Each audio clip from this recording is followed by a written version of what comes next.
কচু দিয়ে পুঁই ডাঁটার পাতলা ঝোল রেসিপি ভীষণ মজা লাগে গরম গরম ভাতের সাথে খেতে। চলুন তাহলে রেসিপিটা দেখে নিই। প্রথমে প্যানে আমি তেল দিয়েছি, তারপর পরিমাণ মতো পেঁয়াজ কুচি দিলাম। পেঁয়াজ কুচি হালকা নেড়ে লাল ব্রাউন করে এখন ভেজে নেব। কিছুক্ষণ লাল ব্রাউন করে ভেজে নেওয়ার পর হাফ চামচ রসুন, হাফ চামচ আদা বাটা দিয়ে মশলাটাকে আমি ভালোভাবে কষিয়ে নেব। কাঁচা গন্ধ না যাওয়া পর্যন্ত আমি মশলাটাকে ভালোভাবে কষিয়ে নেব। মশলাটার কাঁচা গন্ধ চলে গেলে আমি এখন পরিমাণ মতো পানি অ্যাড করব। অল্প পরিমাণে পানি অ্যাড করার পর আমি ভালোভাবে মিশিয়ে নেব। কিছুক্ষণ মিশিয়ে নেওয়ার পর আমি হাফ চামচ হলুদ গুঁড়ো, তারপর হাফ চামচ মরিচ,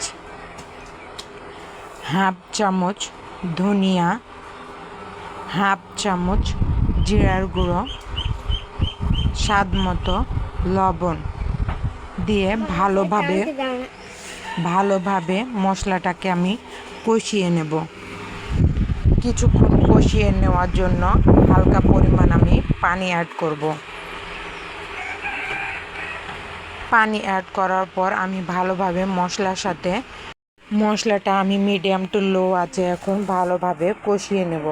সময় নিয়ে কষিয়ে নেওয়ার পর যখন তেলটা ছেড়ে আসবে তখন আমি ধুয়ে রাখা কচু এবং পুঁই ডাঁটাগুলো সম্পূর্ণ এর মধ্যে এখন দিয়ে দিব। পুঁই ডাঁটা এবং কচুগুলো সম্পূর্ণ দিয়ে দেওয়ার পর ভালোভাবে মশলার সাথে আমি সবজিগুলো ভালোভাবে মিশিয়ে সময় নিয়ে এটাকে আমি এখন কষিয়ে নেব।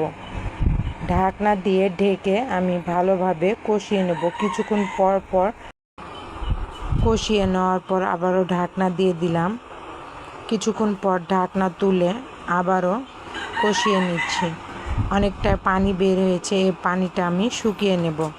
আবারও ঢাকনা দিয়ে ঢেকে দিলাম। কিছুক্ষণ পর আবার ঢাকনা তুলে পানিটা যখন শুকিয়ে আসবে তখন আবারও আলতোভাবে এখন নেড়ে দিচ্ছি।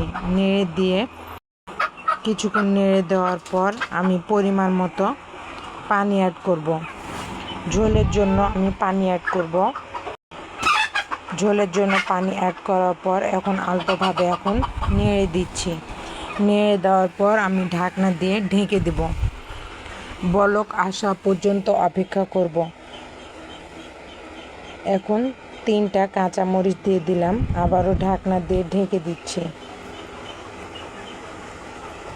বলক চলে এসেছে, এখন আলতোভাবে আমি নেড়ে দিব।